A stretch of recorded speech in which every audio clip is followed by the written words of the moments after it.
ನೋಡಿ, ಈಗ ತಾನೇ ವಿಧಾನಸಭೆಯಲ್ಲಿ ಚರ್ಚೆ ಆಗೋದನ್ನ ನಾನು ಕೇಳಿದೆ. ಏನು ಅಂತ ಹೇಳಿದ್ರೆ, ಬಹುಶಃ ಇವರಿಗೆ ಮಾತನಾಡೋಂಥವ್ರು ಇರುವಂತ ಯಾರು ಸುರೇಶ್ ಕುಮಾರ್ ಅವರು ಇರ್ಬೋದು, ಆನಂತರ ಆರ್ ಅಶೋಕ್ ಅವರು ಇರ್ಬೋದು, ಬಹುಶಃ ಬುದ್ಧಿ ಎಲ್ಲಿಟ್ಟಿದಾರೋ ನಮಗೆ ಗೊತ್ತಿಲ್ಲ. ಅವ್ರು ಹೇಳ್ತಾ ಇದ್ದಾರೆ, ನಿನ್ನೆ ಪ್ರೆಸ್ ಮೀಟ್ ಮಾಡಿ ಮಹೇಶ್ ಶೆಟ್ಟಿ ತಿಮ್ಮರೋಡಿ ಅವರು ಹೇಳಿದ್ರಂತೆ, ಸಿದ್ದರಾಮಯ್ಯ ಅವರು ಸಿಎಂ ಅವರು 24 ಕೊಲೆ ಮಾಡಿದ್ದಾರೆ, ಅವ್ರ ಮೇಲೆ ಯಾಕೆ ಕ್ರಮ ಕೈಗೊಂಡಿಲ್ಲ ಅಂತ ಹೇಳಿ ಸದನದ ಪಾವಿತ್ರ್ಯತೆಯನ್ನ ಕಾಯ್ಕೋಬೇಕು. ಅವರು ಎಷ್ಟು ಸುಳ್ಳು ಹೇಳ್ತಾ ಇದ್ದಾರೆ ಅಂತ ಹೇಳಿದ್ರೆ, ಆ ಸ್ಟೇಟ್ಮೆಂಟ್ ಅನ್ನ ಮಹೇಶ್ ಶೆಟ್ಟಿ ತಿಮ್ಮರೋಡಿ ಅವರು ಕೊಟ್ಟಿದ್ದು 2023 ಚುನಾವಣೆ ಟೈಮ್ ಅಲ್ಲಿ. ಅದು ಕೂಡ ಅವ್ರು ಹೇಳಿದ್ದಲ್ಲ, ಹರೀಶ್ ಪೂಂಜಾ ಅವರು ಮಹೇಶ್ ಶೆಟ್ಟಿ ಹೇಳೋಕ್ಕಿಂತ ಮುಂಚೆ ಹರೀಶ್ ಪೂಂಜಾ ಅವರು ಹೇಳಿದ್ರು, ತುಂಬಿದ ಸಭೆಯಲ್ಲಿ ಹೇಳಿದ್ರು, ಕಾರ್ಯಕರ್ತರ ಸಾರ್ವಜನಿಕರ ಸಭೆಯಲ್ಲಿ ಹೇಳಿದ್ರು, ಸಿದ್ದರಾಮಯ್ಯ 24 ಕೊಲೆಯನ್ನ ಮಾಡಿದ್ದಾನೆ, ಆದ್ರೆ ಹಂಗೆ ಹಿಂಗೆ ಅಂತ ಗೇಲಿ ಮಾತಾಡಿದ್ದು ಯಾರು? ಹರೀಶ್ ಪೂಂಜಾ ಅವರು ಮಾತಾಡಿದ್ದು. ಅದಕ್ಕೆ ಪ್ರತ್ಯುತ್ತರವಾಗಿ ಮಹೇಶ್ ಶೆಟ್ಟಿ ತಿಮ್ಮರೋಡಿ ಅವರು, ಹರೀಶ್ ಪೂಂಜಾ ಅವರು ಈ ಕ್ಷೇತ್ರದ ಶಾಸಕರಾದಂತವರು, ಅವರು ಈ ತರ ಹೇಳಿಕೆ ಕೊಟ್ರೆ ನಾವು ಮತ್ತೆ ನಂಬಬೇಕಲ್ಲ.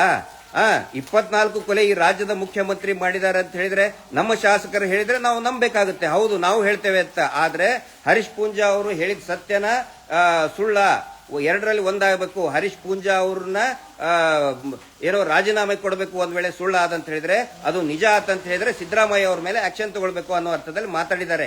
ಹೇಳಿದ್ದು 2023ರಲ್ಲಿ. ದಯವಿಟ್ಟು ಇದನ್ನ ನಿನ್ನೆ ಪ್ರೆಸ್ ಮೀಟ್ ಮಾಡಿದೆ ಅಂತ ಹೇಳಿ ಸುಳ್ಳು ಹೇಳ್ತಾ ಇದ್ದಾರೆ ಆರ್ ಅಶೋಕ್ ಅವರು. ಆನಂತರ ಸುರೇಶ್ ಕುಮಾರ್ ಅವರು ಈ ಸುಳ್ಳು, ಈ ಜಾಲತಾಣಗಳಲ್ಲಿ ಬಂದಂತಹ ಕಟ್ ಎಡಿಟ್ ಪೇಸ್ಟ್ ಅವುಗಳನ್ನ ನಂಬಿಕೊಂಡು ವಿಧಾನಸಭೆಯಲ್ಲಿ ಚರ್ಚೆ ಮಾಡ್ತಾರೆ ಅಂತ ಹೇಳಿದ್ರೆ, ಇವರ ಮೇಲೇನೆ ಈ ಶಾಸಕರುಗಳ ಮೇಲೆ ಅನಂತರ ಡಿ ಕೆ ಶಿವಕುಮಾರ್ ಅವರು ಹೇಳಿಕೆ ಕೊಟ್ಟಿದ್ದಾರೆ. ಡಿ ಕೆ ಶಿವಕುಮಾರ್ ಅವರು, ಆರ್ ಅಶೋಕ್ ಅವರು ಮತ್ತೆ ಸುರೇಶ್ ಕುಮಾರ್ ಅವ್ರ ಮೇಲೆ ಕ್ರಮ ಕೈಗೊಳ್ಳಲೇಬೇಕಾಗುತ್ತೆ. ಅವ್ರ ಮೇಲೆ ದೂರನ್ನು ಕೂಡ ಮಹೇಶ್ ಶೆಟ್ಟಿ ತಿಮ್ಮರೋಡಿ ಅವರು ಕೊಡ್ತಾ ಇದ್ದಾರೆ. ಆನಂತರ ಇನ್ನೊಂದು 2-3 ಟಿವಿ ಚಾನೆಲ್ ನಲ್ಲಿ ಭೀಮಾ ಹಂಗ್ ಹೇಳಿದ ಹಿಂಗ್ ಹೇಳಿದ ಅಂತ ಹೇಳ್ತಾ ಇದ್ದಾರೆ.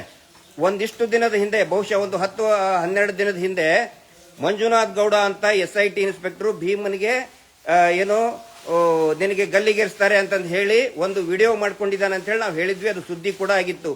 ಈಗ ಬಹುಶಃ ನಮಗನಿಸ್ತಾ ಇದೆ, ಅವನಿಗೆ ಹೆದರಿಸಿ ಬೆದರಿಸಿ ವಿಡಿಯೋ ಮಾಡಿಕೊಂಡು ಅದನ್ನ ಟಿವಿ ಚಾನೆಲ್ಗೆ ಲೀಕ್ ಮಾಡಿರಬಹುದು ಅನ್ನುವಂತ ಸಂಶಯ ಬರ್ತಾ ಇದೆ. ಆ ಹೆದರಿಸಿದಂತ ಏನೋ ವಿಡಿಯೋಗಳನ್ನ ಮೋಸ್ಟ್ಲಿ ಇವರು ಕೊಟ್ಟಿದ್ದಾರೆ. ಅದರ ಬೇಸಿಸ್ ಮೇಲೆ ಸುಳ್ಳು ಸುದ್ದಿಗಳನ್ನ ಇವರು ಪ್ರಸಾರ ಮಾಡ್ತಾ ಇದ್ದಾರೆ.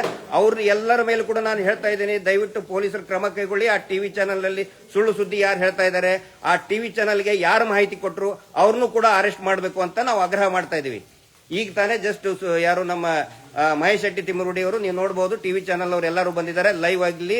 ಅವರು ಕೂಡ ಹೇಳ್ತಾ ಇದ್ದಾರೆ, ಸ್ಪಷ್ಟೀಕರಣವನ್ನ ಕೊಡ್ತಾ ಇದ್ದಾರೆ. ವಿನಾಕಾರಣ ಸುಳ್ಳು ಸುದ್ದಿಗಳನ್ನ ಎಬ್ಬಿಸಿ ಜನರಲ್ಲಿ ಆತಂಕ ಹುಟ್ಟಿಸೋದು, ತಪ್ಪು ಸಂದೇಶವನ್ನು ಹುಟ್ಟಿಸೋದು ಈ ನಕಲಿ ದೇವಮಾನವನ ಇದರದ್ದು ಮುಂಚಿಂತರೂ ಅದೇ ಮಾಡ್ಕೊಂಡು ಬಂದಿದ್ದಾರೆ. ನಿನ್ನೆ ನಾವು ಏನು ಹೇಳಿದೇವಿ, ದಾಖಲೆಗಳನ್ನ ಹೊರಗಡೆ ತೆಗಿತೀವಿ, ಶವಗಳನ್ನ ಯಾವ ರೀತಿ ಮರ್ಡರ್ ಆಗಿದಂತ ಕೇಸ್ ಬಗ್ಗೆ ಯಾವ ರೀತಿ ಮುಚ್ಚಿ ಹಾಕಿದ್ದಾರೆ ಅಂತ ಹೇಳಿದೇವಿ. ಅದನ್ನ ಡೈವರ್ಟ್ ಮಾಡೋದಕ್ಕೆ ಈ ರೀತಿ ಪ್ರಯತ್ನ ಮಾಡ್ತಾ ಇದ್ದಾರೆ. ಈ ರೀತಿ ಆಗಬಾರ್ದು. ಯಾರು ಸುಳ್ಳು ಸುದ್ದಿಗಳನ್ನ ಮಾಡ್ತಾ ಇದ್ದಾರೆ ಅವರೆಲ್ಲರ ಮೇಲೂ ಕೂಡ ಕ್ರಮ ಕೈಗೊಳ್ಳಬೇಕು ಅಂತ ನಾನು ವಿನಂತಿ ಮಾಡ್ಕೊತಾ ಇದ್ದೇನೆ. ನಮಸ್ತೆ.